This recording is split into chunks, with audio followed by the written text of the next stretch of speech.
Greetings, my name is Vincent, and in this 40th episode here at the channel, we're going to take on the road to completion of my Legions Imperialis / Adeptus Titanicus battleboard by painting our first proper building here at Bunker 6.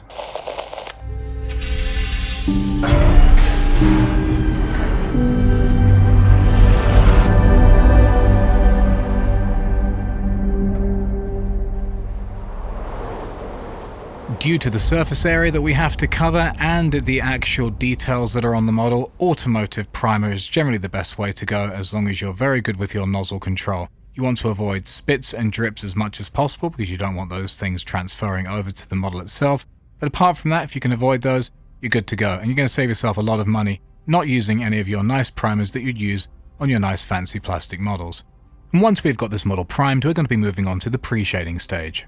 And we're going to be focusing this dark grey paint into the lower parts of the building, generally the bottom half of each building section, and in any corners that it feels appropriate.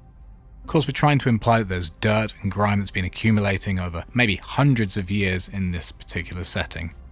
Now you can go as intense or as light as possible with this particular technique. It really is just down to personal taste. Especially when you're going to be covering all of this in oil, that's one thing you do want to consider. If you go too light, the effect of transitioning between this light and dark color might not be particularly effective, so you might want to bump up that contrast as much as possible if you are thinking about putting an oil wash down after this step. Aside from a pre-shade, we're also going to be adding a pre-highlight here. I'm using ivory as I prefer ivory over white. It looks a little bit more natural to my eye. We're going to be focusing the opposite areas of the dark grey that we used earlier. Instead, we're going to be focusing in the upper half of each building section with this ivory, just to create a nice transition between the ivory, the concrete grey primer, and the dark grey at the bottom. As can quite often happen, overspray from the airbrush can occur, so I'm just going back in with some scale colour graphite, which is a colour quite similar to the original grey primer that I used, just to tighten up some areas where the airbrush shouldn't have been. Now there are a few other things that we have to address before we cover this model in oil wash, and one of those things is the metallics on all of the doors. I decided to go with a coppery brass finish, something that's sort of juxtaposed with the grey quite nicely, I think. I prefer that over just going straight gold because I don't think these buildings are important enough to have gold doors, but sort of rusty coppery brass doors seemed fitting enough as a regular civic building in an otherwise dystopian future nightmare city. And to break things up a little bit, I decided not to just do everything in this brass colour, but instead break it up with a metallic silver as well. I decided to highlight these fans and pipe sections that are popping out of some of the walls with a silver that I knew would still cut through after the oil wash had been placed over the top of it. Now the way that we're going to be painting the terrain pieces in this video is going to be quite different from how they look in the box art that Games Workshop supplied. The Games Workshop artwork is very nice, very clean. I'm going with a much more grimy and dirty finish, which is going to be employed by the oil wash and a few other weathering effects along the way. You don't need to go that route, but for me I want it to look a little bit more realistic, and aesthetically the Games Workshop stuff is beautifully clean, but a little bit too sterile for the look that I'm going for when it comes to my own game board. But with that being said, I've clearly imitated the Games Workshop box art when it comes to the grey transitioning across the building sections. The dark grey to concrete to light grey transition has been completely lifted from how they do things, but I do a lot of steps differently later down the road. And once I was finished with a particular section, I'd immediately seal it with a gloss varnish. You can use whatever varnish you want. I used this in this particular instance. The last thing to focus our attention on is the spire section that will be sitting atop this building. And all I'm going to be doing is adding some additional base colors that I want to have prior to the oil wash stage. Nothing particularly crazy here. It'll all start to make sense in later stages as we move along. I want all of these roofs to have a slightly different finish to them, just to add a bit of visual variety. The tiles that you see here on the steeple, I want them to definitely look like they've been cut from some kind of odd green stone, rather than look like a patinaed copper oxide style finish. Now, of course, it will sort of look like that, but I think with some of the additional steps that you see me work in on that particular roof tile, it will look quite odd and quite different by the time it's finished. Now it's time to finally move on to the oil wash. Once all of the parts had been sealed with a high gloss varnish and allowed to dry, I then mixed up some thinners and some cheap black oil paint, made sure that I slathered the entire model in said oil wash. The only problem is I actually left this oil wash to dry for far too long, actually about 2 weeks. I do recommend that if you don't want to make it very difficult for this oil to be pulled off the model, don't leave it 2 weeks. Maybe leave it like overnight or 2 nights at the most, then you should be able to pull off the paint quite easily. But I will say, because I did leave it so long, it made pulling off the oil very controlled because I had no issues with oil being pulled off by thinners where I didn't want it, because everything was a struggle to pull off no matter where it was on the model. And as an aside, I decided to do the doors in a brown wash rather than in a black wash just to break things up a little bit, because I do think that the brass would have a slightly different finish over the brick. Now let's get thinning. Obviously you want to make sure that you're leaving the oil wash in the crevices and nooks where you'd expect to find dirt and grime accumulated. But you also have to be careful when it comes to doing the surfaces.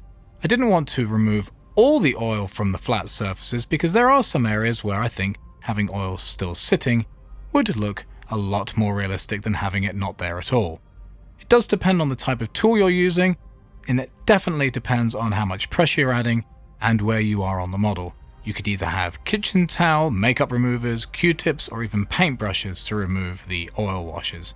It just depends on what you're trying to go for. I like to leave the model as grimy as possible while also making it look realistic. I don't want any paint strokes or obvious smears that oil wash was applied to the model. So we're going to go in and remove as much as we can, while also being cognizant of the fact that we still want this to look like a very dirty building. But here's the good news. Once everything is dried, the ultra matte varnish that happens at the end makes everything look way more realistic.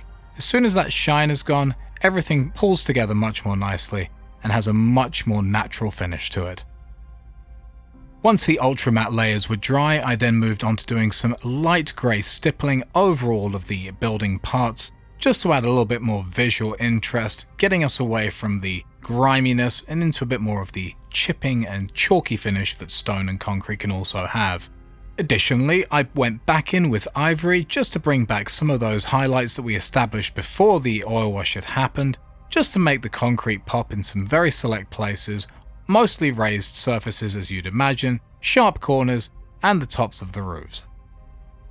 In order to soften these new highlights that have been added over the oil wash, I'm going to be using some Agrax Earthshade through an airbrush, just adding a very soft brown tone over some of those light grey sections, just to make them a little bit more natural looking, so they don't stand out and look like they've been applied over the top of the model, but instead sat amongst a different type of dirt layer rather than just a black oil wash.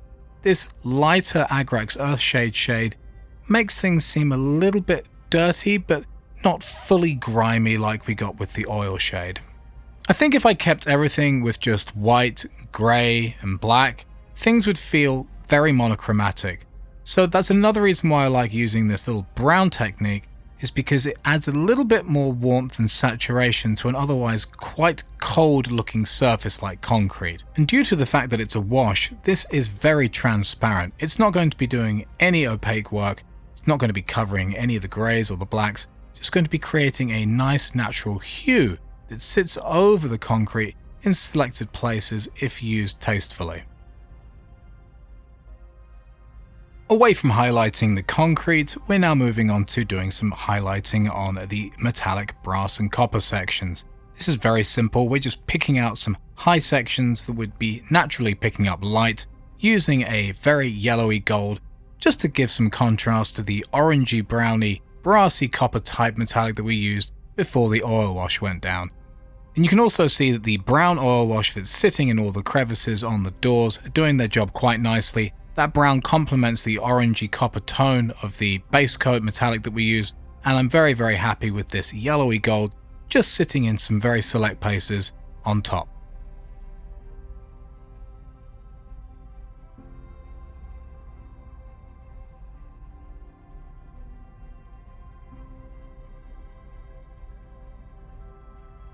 Once all of the metallic highlights on the copper were out the way, I moved back to the roof tiles because this was going to take quite some time. This is a multi-layer paint process, and it was a bit of a trial and error that I did off camera, but I found a result that I was quite happy with, and that's what we're going to be going with here. It's going to be a bluey green, rocky type tile. It's going to sort of have the copper oxidization look that you'd normally expect with a metallic copper tile, but it's got a little bit of grime and grit to it that the oxidization copper effect doesn't have. Now the trick here is patience and making sure that you take your time for each layer to dry, because this will take quite some time considering how many tiles there are to do across the entire steeple. I just sped this up quite a lot so you can just see what I'm talking about. The main technique that is going to be used when it comes to doing these tiles is glazing. We're going to be pulling in darks and lights on the top and bottom of each tile separately to give each tile its own space and real depth and dimension, which really sells the effect, I think. Once all these seafoam green layers were dry, I then moved back over to a dark blue and made sure that I was pulling up that dark blue into the top edge of each tile, making sure that I was leaving the brightest part at the bottom of each tile. And as you can see, it's starting to create that illusion of depth, where it's, instead of sitting flat on the steeple, it's got a bit more of a pop to it that wouldn't have existed if each tile was just kind of flatly painted in one color. Now we're going to be doing these glazes a few times just to bump up the effect and increase that contrast, but you can already see, even though it's been sped up, how easily that effect has been created. And once that effect was finished, I then uniformed it all with a wash over the top. One, just to make it look a little bit more appropriate with everything else being so dirty and grimy, but also just to make things feel a little bit more natural. As you can see, that wash has really pulled everything together, and it's created that stone-like effect that I mentioned earlier on in the video. The next step for me was to add some metallic highlights to the silver pipes and fans, just to make those pop a little bit like we've already done on the brass and copper sections. Nothing too complicated here, just be sparing, start off small, and broaden out if necessary, because these highlights are supposed to be small, these pipes aren't supposed to be clean, but just adding some brightness here and there won't do any harm, and will add a bit more pop on the gaming table. Now, I have to be honest with you, I don't know what these parts are. They kind of have the Gauss cannon vibe to them with their ridges, but I'm treating them as lights. I don't know why, but they seem like glowing lights to me. And I'm going to just be doing a very quick and easy method here. Paint the bit white, cover it in gloss varnish, and then put a very thin colored wash over the top of it. I'm using Guilliman Blue. Don't think it exists anymore, but you can use any watered down kind of wash like you can see here. Just make sure it has this kind of consistency, and you should be fine. And of course, it doesn't need to be blue. It could be yellow, orange, green, red. It doesn't matter. I just decided to go with blue just to add a little bit of variation to the model.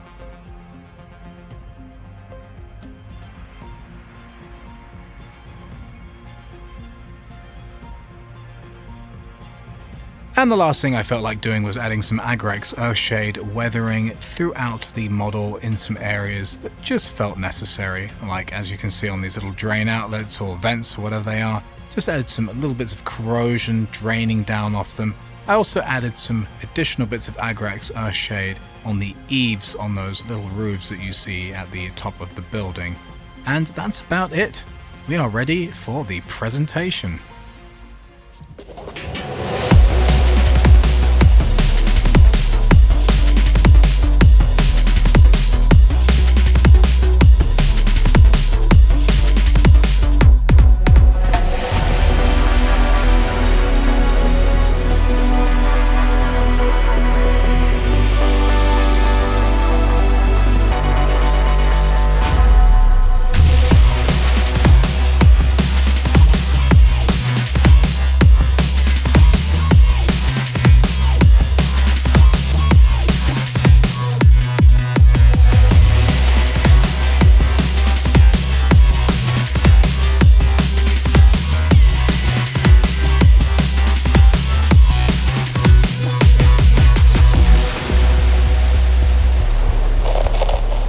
And there we are. That was my attempt at painting some Adeptus Titanicus / Legions Imperialis terrain. Hope that you picked up some techniques that hopefully you can put to work in your own projects moving forwards.